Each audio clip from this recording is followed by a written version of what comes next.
मैं इस समय बैठा हूँ प्रतियोगी छात्रों से वार्ता की कड़ी में। मेरे साथ अंजलि यादव जी हैं। आप यूपीएससी में गृह मंत्रालय के रजिस्ट्रार जनरल ऑफ इंडिया में ग्रुप ए के तहत असिस्टेंट डायरेक्टर के पद पर कार्यरत हैं इस समय। अभी आपका सिलेक्शन हुआ है 2022 में बेटा ना? 2022 में अभी आपका सिलेक्शन हुआ है। बड़े सौभाग्य की बात है, आज आप इनके घर पे आया हूँ, आपके पापा जी बैठे हैं। वो आप भी शिक्षा के क्षेत्र से जुड़े हैं। अभी बच्ची का सिलेक्शन हुआ है। बेटा सबसे पहले ढेर सारी शुभकामना आपको। Thank you sir. आपकी बिटिया भी सिलेक्शन हुआ भाई, आप भी? जी जी, ढेर सारी बधाई भाई। धन्यवाद। ये बताओ बेटा कि क्या आपको सिलेक्शन की उम्मीद थी पहले से? हाँ, मतलब एग्ज़ाम देने के बाद मुझे लग गया था कि हो जाएगा। रिटन देने के बाद मुझे ऐसा लग गया था कि इसमें आ जाएगा मेरा नाम।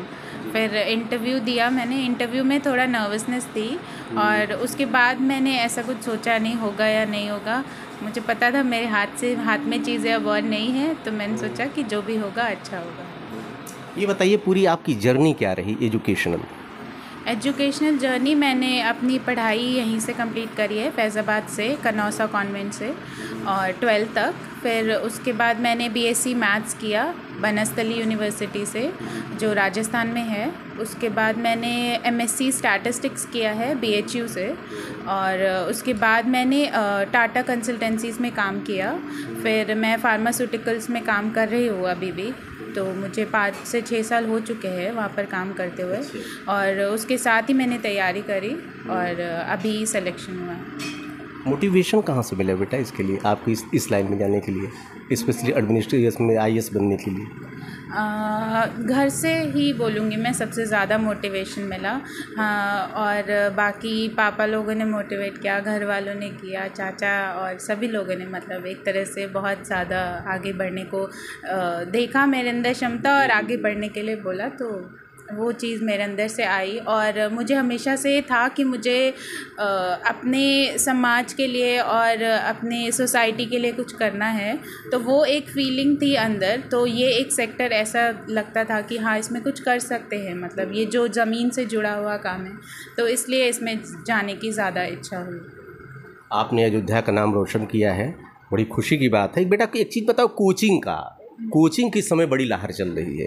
ये आप तो मतलब नौकरी के लिए कोचिंग अलग चीज़ है। यहाँ पे देखिए एकेडमिक पहले के लिए ही कोचिंग का एक बहुत बड़ा वो चल रहा है।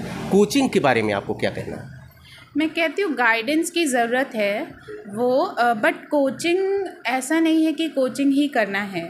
गाइडेंस की ज़रूरत आप कहीं से भी ले सकते हैं, किसी सीनियर्स से, किसी ऑनलाइन प्लेटफॉर्म से, अपने घर से, या फिर कोई भी उस सेक्टर में है, आप जिस भी फील्ड में जाना चाहते हैं, चाहे गवर्नमेंट, प्राइवेट, या कोई भी जॉब या पढ़ाई स्कूल से भी रिलेटेड, तो आप गाइडेंस के पीछे भागिए, ना कि कोचिंग सेंटर्स और इन सब के पीछे।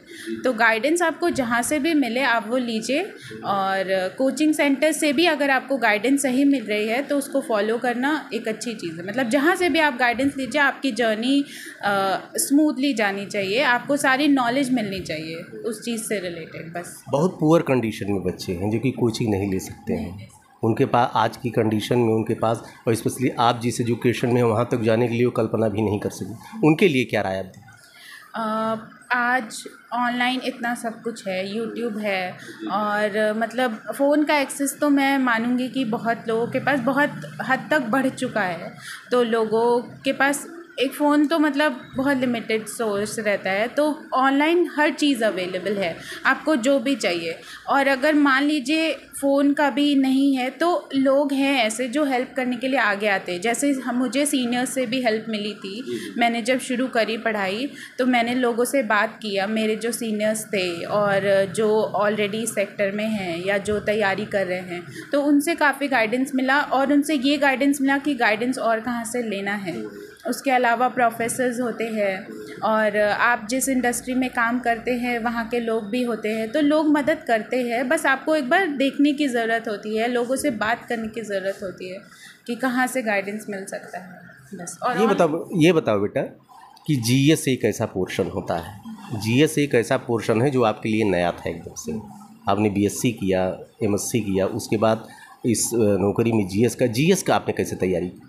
जीएस के लिए आप एक बार पढ़ना शुरू करते हो तो स्टार्टिंग में थोड़ा डिफ़िकल्ट रहता है, क्योंकि आपकी हैबिट में नहीं होता न्यूज़पेपर डेली पढ़ना।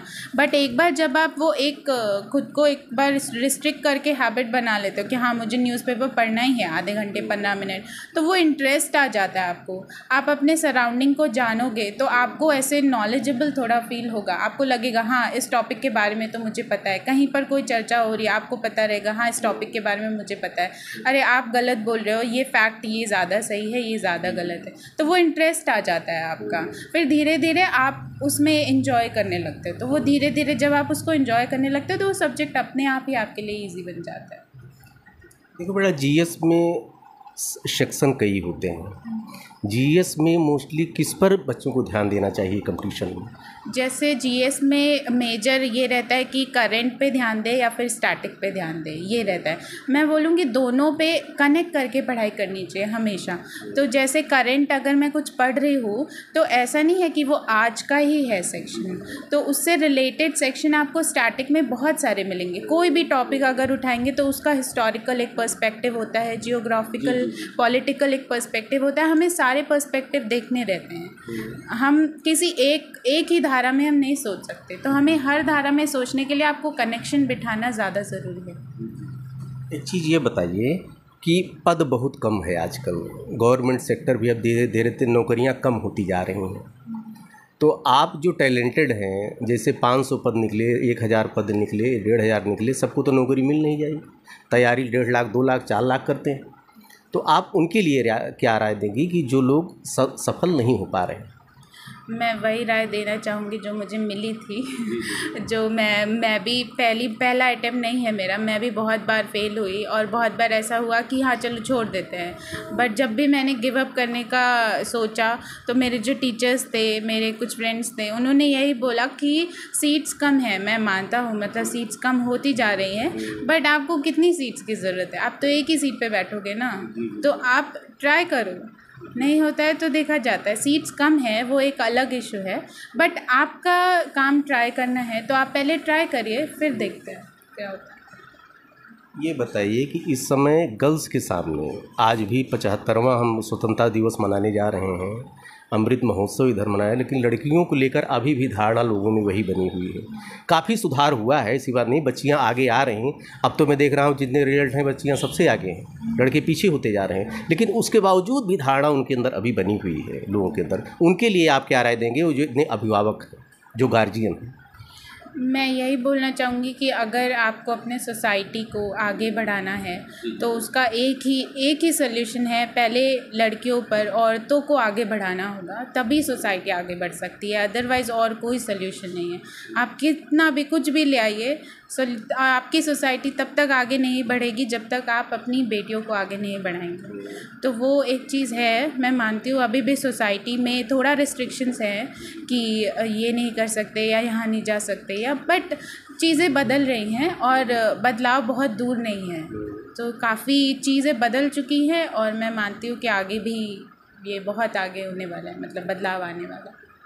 एक चीज़ बताओ बेटा कि साक्षात्कार जब आप देने गई थी, जब आपका इंटरव्यू हुआ था, कहाँ पे कोई ऐसा क्वेश्चन रहा होगा जहाँ आप असहज रही होंगी, आपके लिए थोड़ा प्रॉब्लम क्रिएट किया होगा, वो आपको लग रहा होगा थोड़ा मेरे लिए अटपटा है, वो आप बता दीजिए।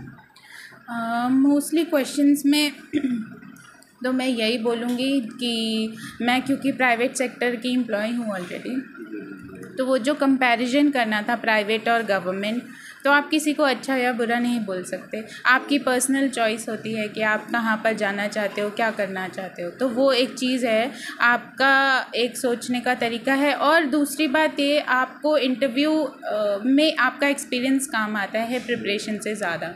तो आप जिस जर्नी से होकर जाते हो, आप जिस प्रिपरेशन करिए, इंटरव्यू में सिर्फ पढ़ा हुआ काम नहीं आता, सब कुछ, मतलब आप जैसे जो आपका परवरिश है, जो आपने देखा है, हर चीज़ काम आती है। तो आप अपने बिलीव्स पे फर्म रहो। बातचीत के तरह ही होता है इंटरव्यू, ऐसा नहीं होता कि वो क्वेश्चंस पूछ रहे हैं हम आंसर दे रहे हैं, वो भी एक डिस्कशन की तरह होता है। तो आप डिस्कशन करो, अपना भावनाएं रखो, अपने विचार रखो, उतना ही है। बस सहजता से रखिए कि ऐसा नहीं लगना चाहिए कि आप डगमगा रहे हैं या फिर आपको किसी चीज़ में आप श्योर नहीं हैं। कॉन्फिडेंस होना चाहिए, मेजर यही है कि आप अगर कॉन्फिडेंस से कुछ भी बोलते हैं, आप जो भी बोल रहे हैं आप अपनी विचारधारा से सहमत हैं खुद, तो वो आप सामने वाला भी उससे सहमत रहता है। अच्छा बेटा, कंपटीशन में वेश का बहुत क्या महत्वपूर्ण स्थान होता है? जैसे आजकल बच्चे, मीडियम का बहुत बड़ा असर है इस समय। कुछ लोग इंग्लिश मीडियम में सबकी एजुकेशन नहीं दे सकते हैं, बहुत से बच्चे हैं। अब हम लोग तो प्राइमरी के पढ़े थे, पापा जी भी पूछ लीजिएगा तब कंडीशन क्या रही होगी।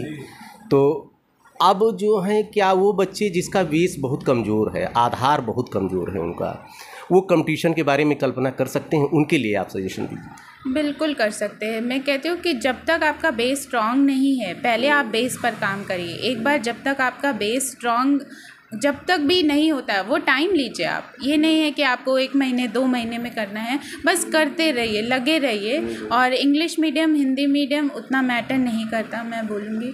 और जिस भी लैंग्वेज में आप सहज हैं, जिसमें आपकी बेसिक शिक्षा हुई है, आप उसमें आगे जाइए, मेहनत करिए और मुमकिन है, पॉसिबल है।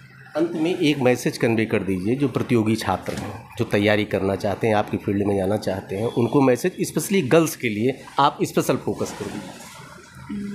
मैसेज में यही कहूँगी कि जो भी आप करना चाहते हो ज़िंदगी में, कभी भी किसी चीज़ के लिए उससे पीछे मत हटिए, आगे बढ़िए, पेशेंस के साथ आगे बढ़िए और समझिए चीज़ों को और हड़बड़ाइए नहीं। धीरे धीरे सहजता के साथ सब कुछ मुमकिन है, सब होता है। आपको बस लगे रहने की ज़रूरत है, मेहनत के साथ, बुद्धि के साथ, और सब संभव है। एक चीज़ बताओ बेटा कि क्या कोई अभी और योजना आपकी बाकी है अपनी पढ़ाई को लेकर? अभी कंपटीशन बस यहीं ब्रेक हो गया आपका, कि आगे कुछ अभी आप सोच रहे हैं? नहीं, ऑब्वियसली मैं आगे करना चाहूँगी, बट आगे क्या करना चाहें?